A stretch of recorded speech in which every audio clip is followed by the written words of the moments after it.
I woke up tomorrow and all my gear was gone, this is the stuff that I would buy whether I had a $500 budget or a $50,000 budget. I have heard everything that I want to hear in the last 4.5 years. Hundreds of products, and I'm starting to discover something about myself. My priorities have changed. However, you're gonna have to watch to the end of the video to figure out why. So sit down, grab a cup of coffee, and let's talk about everything I would buy tomorrow if some type of evil hi-fi aliens came and took all my stuff tonight.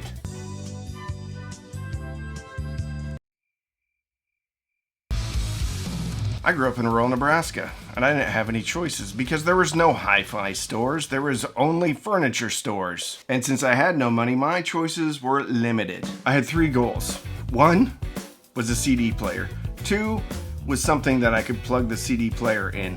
3 was big speakers. That was it, because in my brain, big speakers equaled big, good sound. Finally, I scored some Kenwood double woofer tower speakers, but it turned out those double woofers, one was actually a passive radiator. Didn't matter though, because they looked cool. I got a used realistic receiver and an Emerson CD player, and I was in audio nirvana. Ironically, it would take 5 more years before I actually listened to Nirvana. But I had something awesome, and I couldn't stop listening to it. However, if I was on a limited budget, this is what I would buy today.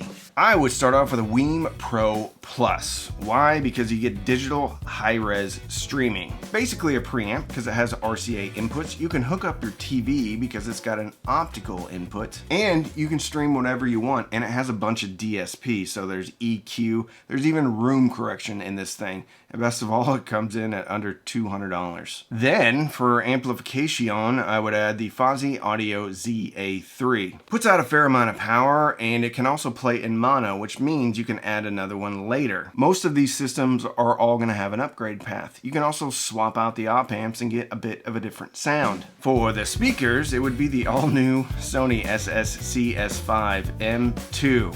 Problem is, they come in at $250, so don't buy them at $250. Wait till they go on sale for about $150. Or I would buy the Cambridge Audio SX50. These are little speakers though, so you're not gonna get a big, huge sound. You're gonna get good sound though. That whole system, even at retail, comes in around $600. But watch the sales, because you can get that thing for under $500 when everything goes on sale, which it will. But even though this thing is good, it will get you where you need to go. There's more out there. And when I heard this system, I really started to understand what I liked sonically in my ears. When you get your first system, you're just excited to hear the music. And a lot of times it's way better than whatever you've been listening to before, whether it was a Bluetooth speaker or an all-in-one clamshell record player that you had to tape a quarter on top of when you listen to The Locomotion by Grand Funk Railroad. But if you chase this dragon long enough, you start to understand what it is you truly like. Is it impactful bass? Is it clarity? Is it a huge, accurate soundstage? Well, for me, it was clarity. And when I heard the Emotiva speakers with their ribbon tweeter, that's when I finally understood what I'm really after. I want to hear the breath sounds. I want to hear acoustic guitar hang out for just a little bit longer. I want to hear an accurate cymbal. And I only got that from the Emotivas. And the good news is they're fairly affordable. So a system that is perfect for me is not going to be perfect for you, because you have to figure out what it is you're after. The magic sauce that you love. The Emotiva XB2's coming in at $550 with that magic tweeter. For a source, back to Weem. But this time it's the Weem Ultra. You have a phono preamp. Now you have a screen that displays album art.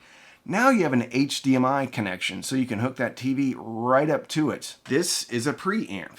And since it's a preamp, I need a power amp. And then I'm going right back to Emotiva, and I'm getting the A2L Plus, which comes in at $350. Puts out enough power, but it has current and AB amplification. So I'm getting all my big boy clarity that I desire. I'm getting a Class AB amplifier that's got great current and sounds awesome, very dynamic. All the streaming music that I could care for. And that whole system comes in around $1,300, but most of these things go on sale, and Emotiva regularly has 20% off sales. So you can probably get that whole system for around $1,000. I finally figured out what sound I like, and hopefully you figure out what sound you like.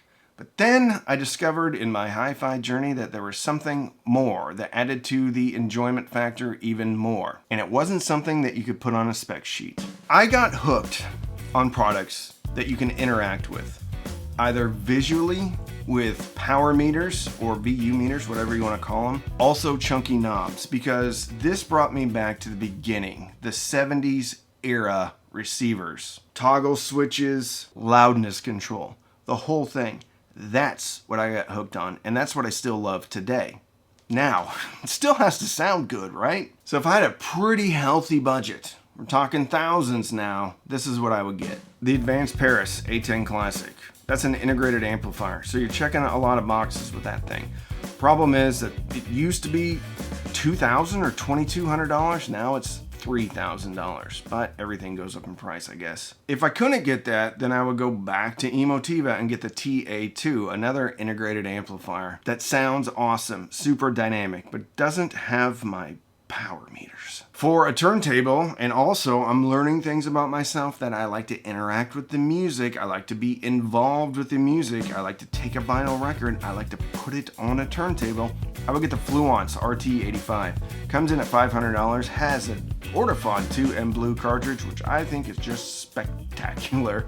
Or I would get the top tier U-turn turntable. Again, that comes with the audiophile 2 and blue cartridge. That one's $1,000 though. For a digital to analog converter, which makes the digital music even better, I would probably get the Gishelli Labs J3 with the AKM4499 chipset. That comes in just, it depends on how you spec it out, but between $500 to $600. For a CD player, I would go super cheap. I would get the SMSL PL100. It's about $110, but add another $20 to get a 2 amp or 2.3 amp 5-volt power supply. I would also buy a cassette deck, a TIAC. Comes in at $550 because I like looking at it. Occasionally I may listen to a cassette, but I just like having it in my rack because it reminds me of my journey, my beginning. Sometimes it's cool to throw in a cassette too. For my streamer, again, it would be the Weem Ultra. And for the speakers, it would be the XT2 from Emotiva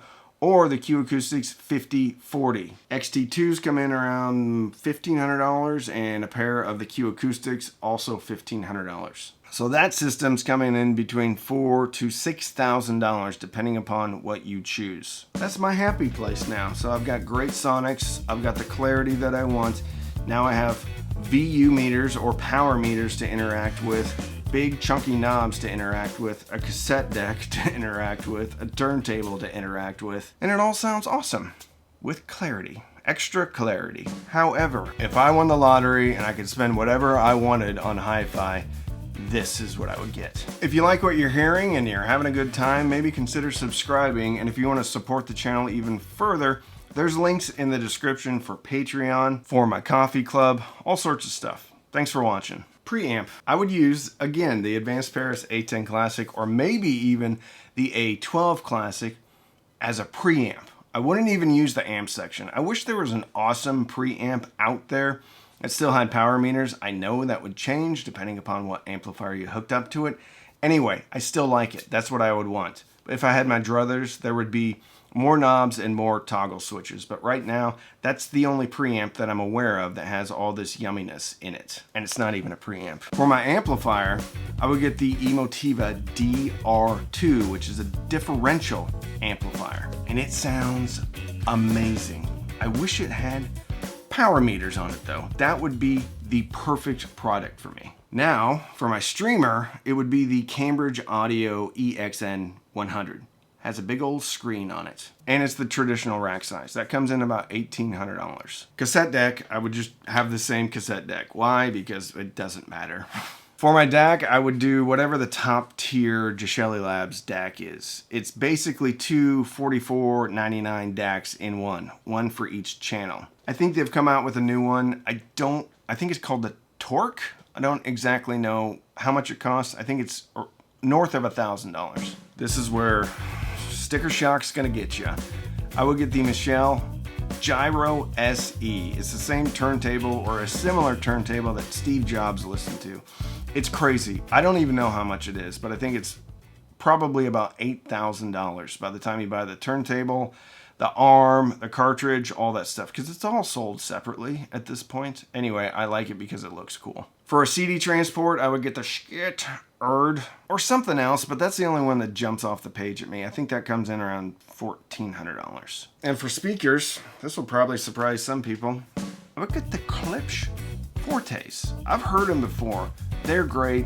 This is just a dream. This is just something out there that I'm talking about because it's fun. I think they come in around $5,000 to $6,000. But it's the only Klipsch speaker that I've ever listened to that I've loved from. It's not super forward in the upper mid-range, and it has a lot of bass and it has a lot of dynamics and it looks cool. It would inspire me to want to listen more. That whole system would come in around $23,000.